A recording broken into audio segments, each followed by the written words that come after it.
The world holds its breath as a glimmer of hope emerges in the Middle East. "Tears of joy for peace," reads the headline, capturing the emotional response to a potential breakthrough in the long-standing conflict between Israel and Hamas.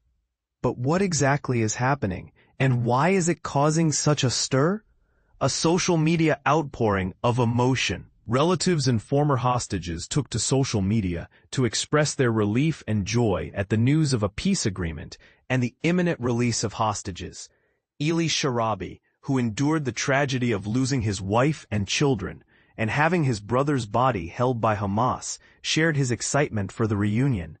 The mothers of hostages, Matan Zangaukar and Nimrod Cohen, expressed their gratitude and anticipation of their children's return. Former British-Israeli hostage Emily Damari, along with Romy Gonen, celebrated with prayers and toasts to life, while Laron Berman eagerly awaited the homecoming of his twins, Gali and Ziv. The White House anticipates hostage release. The White House predicts that the release of hostages will commence on Monday, following Israel's cabinet vote on the deal. If approved, Israel must retreat to an agreed-upon line, a process expected to take less than 24 hours. This sets the stage for the 72-hour countdown to the release of Israeli hostages, although Hamas may attempt an earlier release if possible. Netanyahu's optimism. Israeli Prime Minister Benjamin Netanyahu hailed the agreement as a great day for Israel, emphasizing the importance of bringing all hostages home.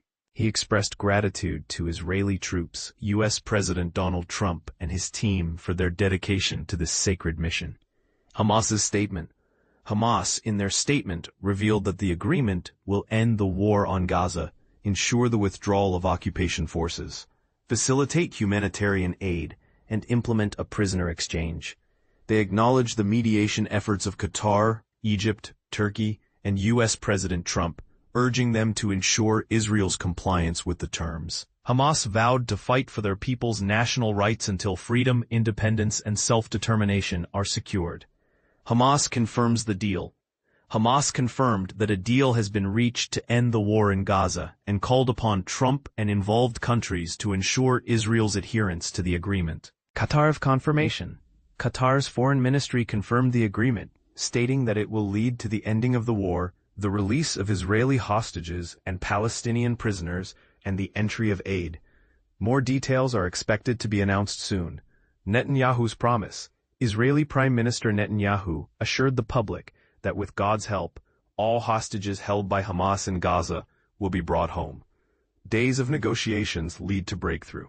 President Trump's announcement came after intense negotiations between Israel and Hamas in Sharm el Sheikh, Egypt, and in Washington. The deal was nearly sealed when U.S. Secretary of State Marco Rubio whispered in Trump's ear, indicating that a deal was very close. The agreement involves the exchange of living hostages for Palestinian prisoners as Israel withdraws, with exchanges expected to begin soon. The White House buzz. The White House was abuzz with anticipation as reporters waited for developments. The unusually long retention of the press pool, including the BBC, hinted at an imminent announcement. The confirmation via Truth Social sent reporters into a frenzy, with the White House basement echoing with the sound of typing. Trump's social media announcement. U.S. President Trump took to social media to announce that Israel and Hamas have agreed to the first phase of the peace plan. He assured that all hostages will be released soon and that Israel will withdraw its troops. Trump emphasized fairness for all parties and expressed gratitude to the mediators, calling it a great day for the Arab and Muslim world, Israel, surrounding nations, and the USA. Trump's travel plans. While there's no firm indication of Trump's travel to the Middle East, White House Press Secretary Caroline Leavitt mentioned his planned visit to Walter Reed Medical Center for a meeting with troops and his checkup. Trump is considering a trip to the region shortly after. The note that sparked hope. The anticipation began when Secretary of State Rubio passed a note to Trump during a domestic law enforcement event, indicating that a Gaza deal was very close. Trump's subsequent comments and the White House's statement about his potential travel to the Middle East fueled the speculation. The Gaza deal, a turning point? U.S. President Trump declared that a peace deal in Gaza is very close, following indirect talks in Egypt. The White House's statement about Trump's potential travel and the confirmation from Hamas and Qatar suggest a significant development. But here's where it gets controversial. Will this agreement truly bring lasting peace, or is it a temporary truce? The world watches with bated breath as the story unfolds. What do you think? Is this the beginning of a new era, or are there challenges ahead? Share your thoughts in the comments below.